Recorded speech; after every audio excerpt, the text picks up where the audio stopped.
I was a good father. I know that because I gave up everything to be one. My career, my friendships, the version of myself that existed before I had children, gone, all of it. Willingly, proudly even, and for decades.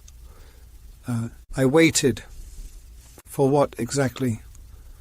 I couldn't tell you then, I can tell you now. I was waiting for it to matter, for the sacrifice to mean something, for my children to look at me one day and just know what I gave, know what it cost.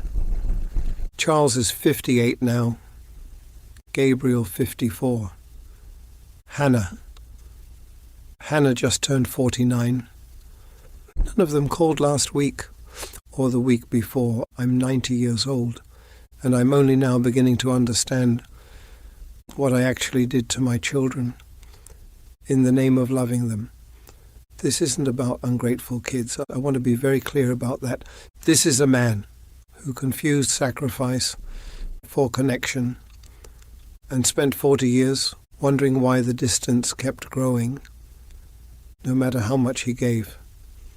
Before I was a father, I was a man with a plan, not a grand one, but mine. I wanted to build things, literally, with my hands.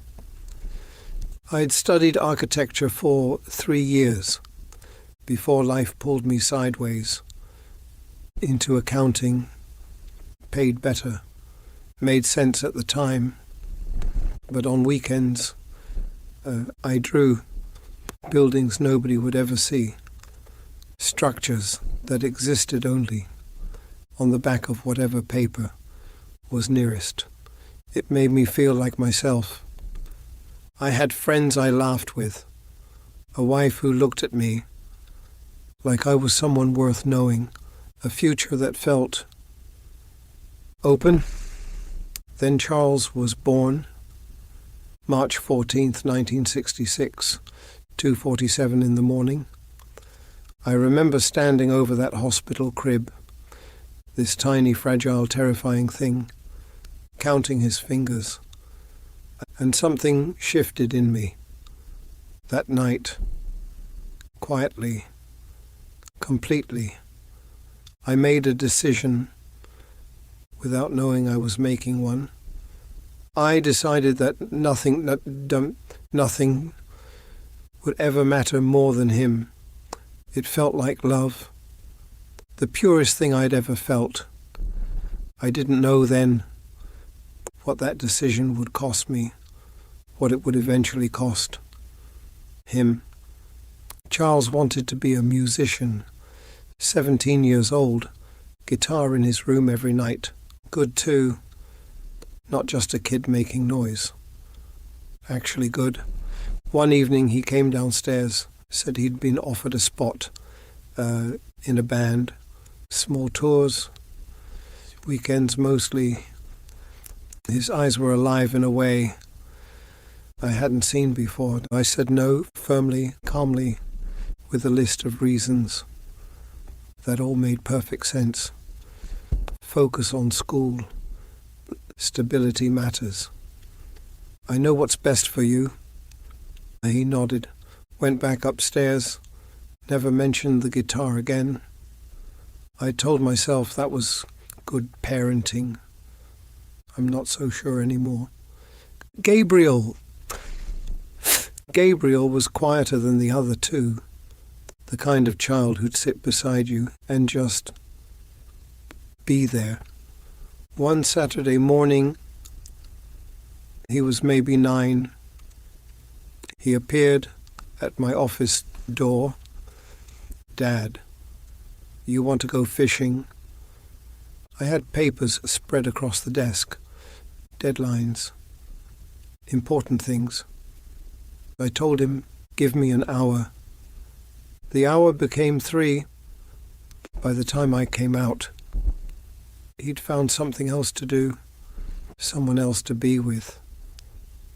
I don't think I even noticed, until now, 20 years later, and Hannah, my youngest. There's a photograph on my dresser. Hannah at 7, gap-toothed smile, arms stretched wide, running toward the camera, running toward me. I remember that day. I remember thinking, she'll always run to me like that. I don't know when she stopped. I didn't notice it happening. That's what frightens me most. Somewhere between Charles's guitar and Gabriel's fishing rod and Hannah's outstretched arms, I stopped being a person. I was just their father, nothing else. And I thought that was enough. It was a Tuesday, nothing special about it, no anniversary, no birthday, just a Tuesday in November, grey sky, cold coffee. And I picked up the phone and called Hannah. It rang 4 times. She answered like she was already somewhere else. Hey, Dad, everything okay? Everything okay. That's how she answered. Not, hey, Dad, good to hear from you. Not, Dad, I was just thinking about you. Everything okay? Like a call from me could only mean one thing. Something was wrong. We talked for 6 minutes. I counted afterward. She had somewhere to be. She always has somewhere to be. And when she hung up, I sat with the phone in my hand and felt something I hadn't felt before. Not sadness exactly. Something quieter than that. Something that sat right in the center of my chest and wouldn't move. I called Gabriel the next day, voicemail, Charles the day after, 15 minutes. Comfortable, polite, like talking to someone you used to know well. I put the phone down and, for the first time in 90 years of living, I asked myself a question I didn't have an answer to. Did I ever actually know my children, or did I only know my version of them? I still don't know how to answer that. Let me tell you what the distance actually looks like. Not in feelings, in facts. Charles visits twice a year, Easter, sometimes Thanksgiving. He stays 2 nights, never 3. Always has a reason to leave early. We sit across from each other at the dinner table. This man I watched come into the world, and we talk about the weather, his job, safe things, shallow water. Neither of us goes deeper. Gabriel is kind to me, genuinely kind. He calls every few weeks, asks if I need anything, sends money sometimes without being asked. But kindness isn't closeness. You can be good to someone you don't actually know. Gabriel is good to me. I'm not sure he knows me. I'm not sure I let him. And Hannah and I had an argument 3 years ago. Small thing, stupid really, but underneath it, something that had been building for decades finally surfaced. She said something. I've turned over every day since. Dad, I never felt like I could just be around you. I always felt like I owed you something. I wanted to defend myself. I had the words ready. Everything I did was for you. Do you know what I sacrificed? I didn't say any of it, because somewhere in that silence, I heard something, not what she was taking from me, what she was trying to give me, the truth, and then for the first time, I stopped asking. what was wrong with my children and started asking what was wrong with what I'd given them. I've been thinking about that word, owed. That's the word Hannah used. She didn't say, I didn't feel loved. She said, I felt like I owed you something. There's a difference, an important one, because I did love them fully, completely. Nobody can take that from me. But love, delivered without boundaries, without a self behind it, stops feeling like a gift. It starts feeling like a debt. Every sacrifice I made that nobody asked for became a weight on their shoulders. Not mine, theirs. I had a name for what I was doing. I called it fatherhood, but there's another name for it, sacrificial identity collapse. It's when you hollow yourself out completely for the people you love and call the hollowness devotion, until one day there's nothing left of you for them to actually connect with.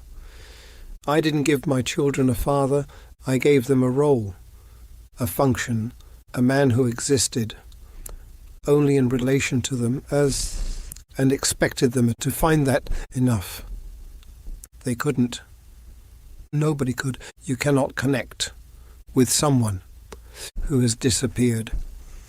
And I had disappeared completely long before they ever left. So, what do you do with that realization at 90 years old? You can't go back. Believe me, I've tried that door. It doesn't open.